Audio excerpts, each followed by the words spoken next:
Hello and welcome back to Post Traumatic Revelations. I am your host, Ofra Caraballo.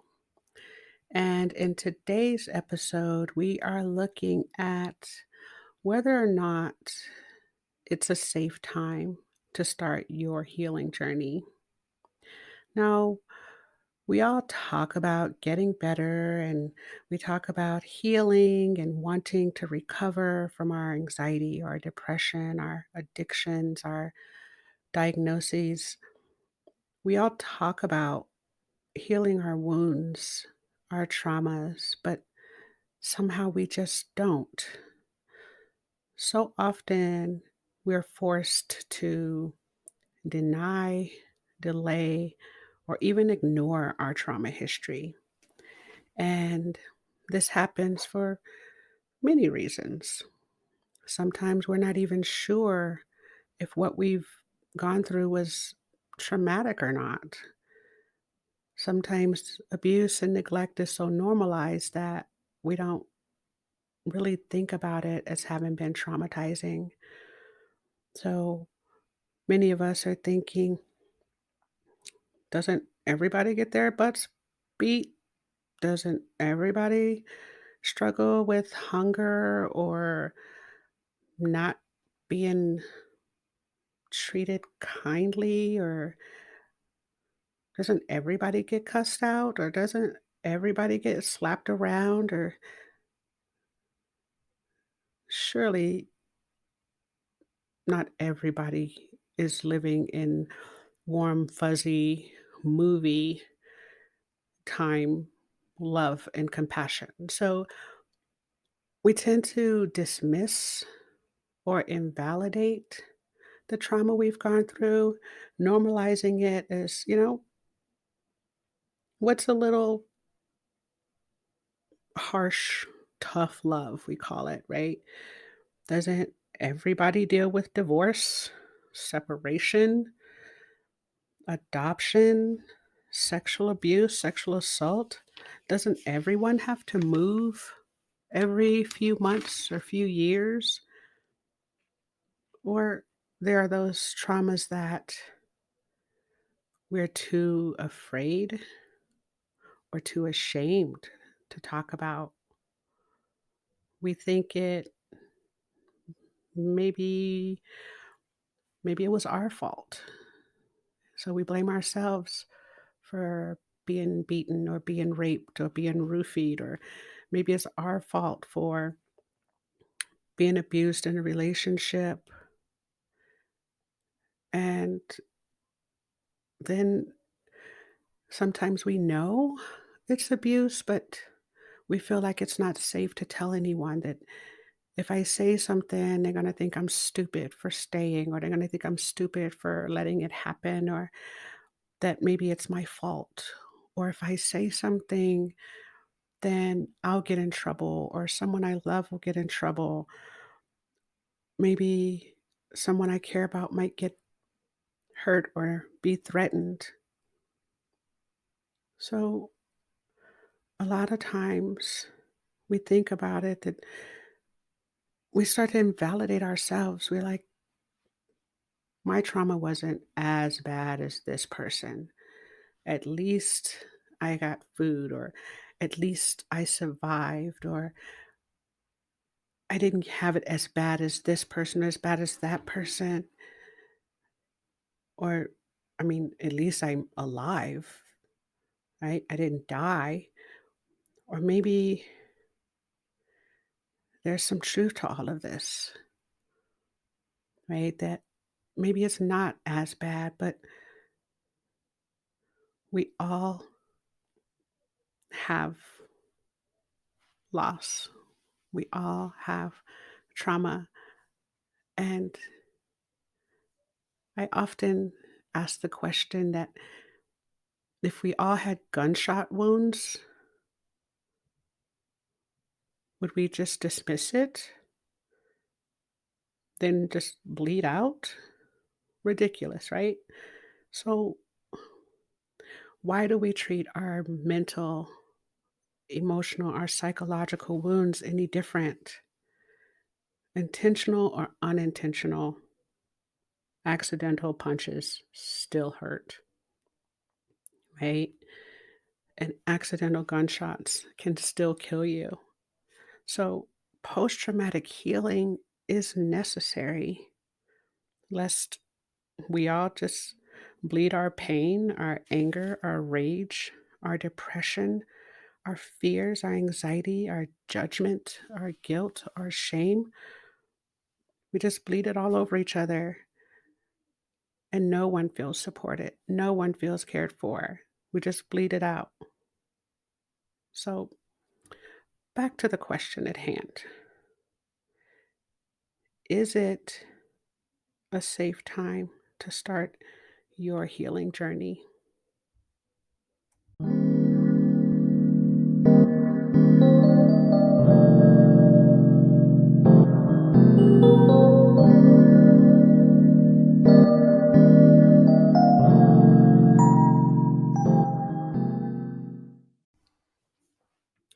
So, we're talking about a safe time to heal, but what do we mean by safety?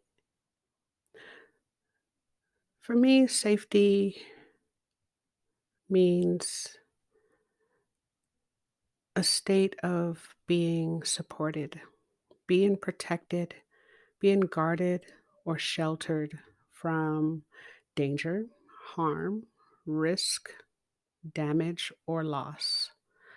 So, as we look at whether or not it's a safe time to start your post traumatic healing journey, we should probably look at what your support and what your protection might look like. So, let's take a look at your support system. Do you have people in your life who know about your traumas? Do you have people in your life who care about your trauma history? Do you have people in your life who are more interested in your coping strategies of depression, hopelessness, anxiety, drug or alcohol abuse, or PTSD? Are they more interested in your problems than they are in your healing and your recovery? Or maybe you're living with someone who is currently the source of your stress, the source of your abuse. And while no one consciously want to suffer, it may be the only way to survive your current situation until conditions are more supportive, more protective, more conducive to moving toward that healing journey. If the only connections you have, if the only relationships you have are relationships that contribute to your trauma or your maladaptive coping strategies, it may not be a safe time to start acting on any kind of healing journey. Maybe right now, changing your behavior would actually cause more harm, put you in danger. Maybe you starting therapy or going to a support group might change the way family or friends look at you. Maybe you'll lose support from your family or your friends.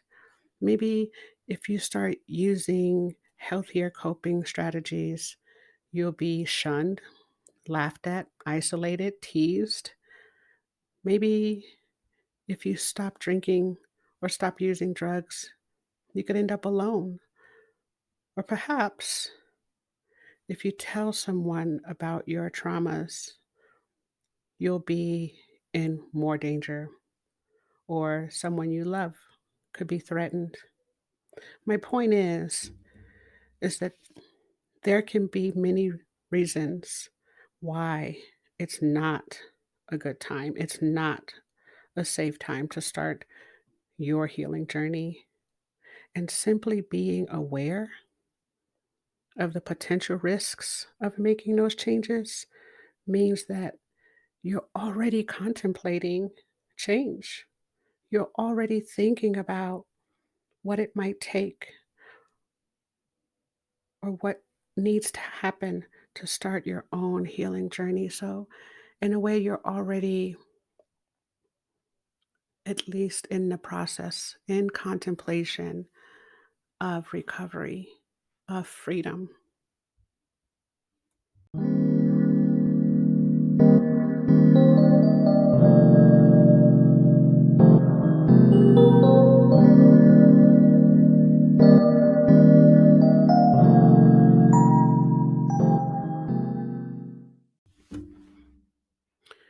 What's important about being in your own personal hell, your own post traumatic prison, and knowing there's possible freedom is compassion.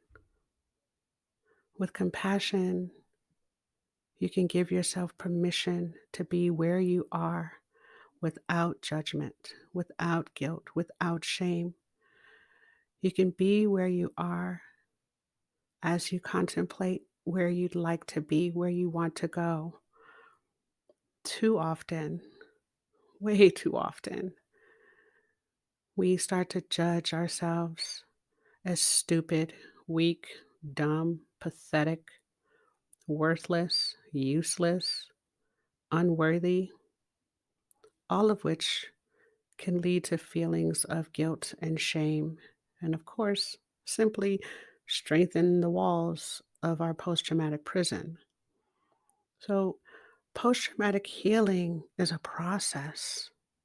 And depending on your trauma history, it can be a long and painful process, much like a broken bone or multiple fractures, right? It takes time and it's a process. A broken heart, a broken mind requires support and protection to heal, just like a broken bone. And if you don't have mental and emotional support and protection, your traumas can go unhealed for years, even decades. It's why you can hear many veterans of previous wars telling their stories as if they just happened, or spouses or friends telling stories about why they can't date this type of person or why they refuse to date this type of guy or that type of girl, or why they can't stand the smell of certain foods or they'll never eat a certain food from their childhood, right? Every trauma leaves a mark, and we cope in whatever way we can. And some coping strategies can lead us to healing, and some coping strategies can lead us to addiction and disorders. And this is an invitation. This is an invitation to ask yourself, is it safe to start my healing journey? If it's not safe, then ask yourself this: what needs to happen to start developing a safe place? What can I do to start moving towards safety? Maybe it's time to make new friends outside of your current friend circle. Or maybe it's time to explore possible support organizations or talk to a school counselor, or maybe start with some online research and see what's possible. There's a lot of online therapy nowadays that you can actually get support on your phone. Looking at yourself where you are without judgment, without guilt, without shame, but really looking at yourself with compassion. Give yourself permission to be with this question of whether or not it's a safe time to start. Be with this question in an honest and non judgmental way. Sometimes people in our lives are more interested in our post traumatic status than they are in our healed and recovery status. If your support system has identified you as the bad one, the crazy one, the angry one, the addict, the junkie, the slut, the depressed one, the anxious one, if you're being identified as the bipolar girl or the PTSD guy or the borderline guy or the borderline girl or the a hole or the bitch, the drunk or the black sheep, there's a good chance you've been labeled the problem. And if your negative label have become your identity or the expectation of people in your group, professionally or personally, then it may not feel safe. It may not feel safe to heal right now. It may not be safe to start healing because healing means change. And change in you means change in all of your relationships. And if you're not that negative label anymore, if you're not the identified problem in the family, if you're not the black sheep, if you're not the slut, if you're not the a hole, what would that mean for you? Who are you without the label of angry person? Who are you without the label of depression? Who are you without the label?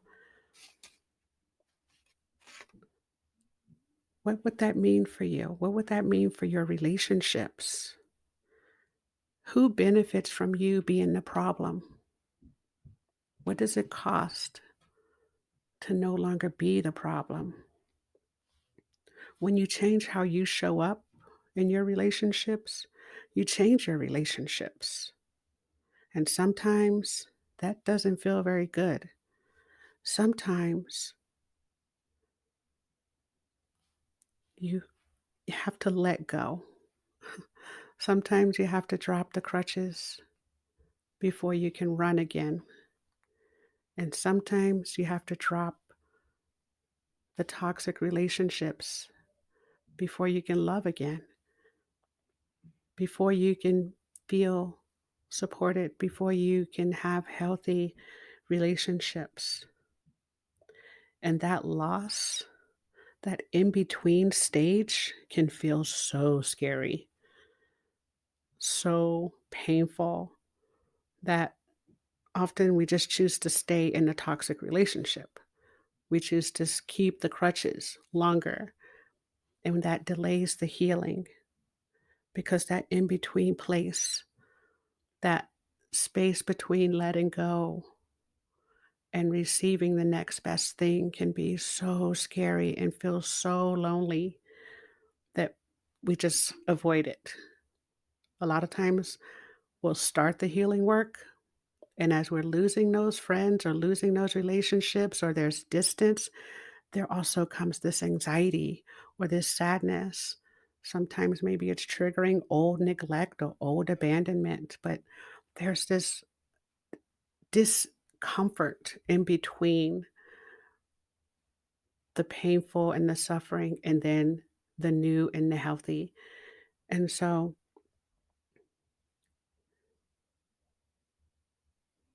as I'm thinking about this, I want to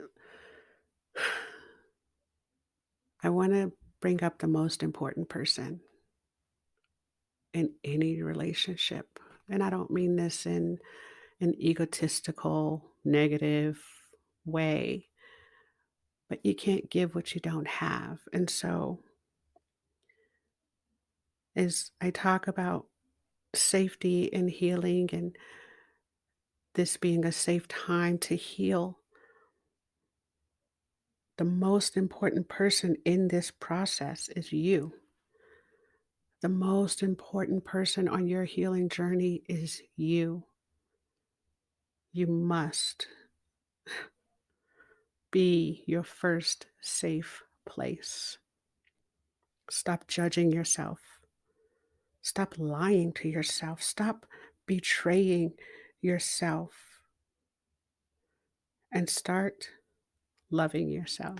And I know that sounds so so cliche, right? But if you can't love yourself, at least accept yourself. Accept where you are. Be where you are, knowing that you are doing the absolute best you can with the information and the skills that you have at this time. So just be where you are, be with yourself without judging yourself as weak or stupid or pathetic or any of that. Just, this is where I am. And from this moment, I'm doing the best I can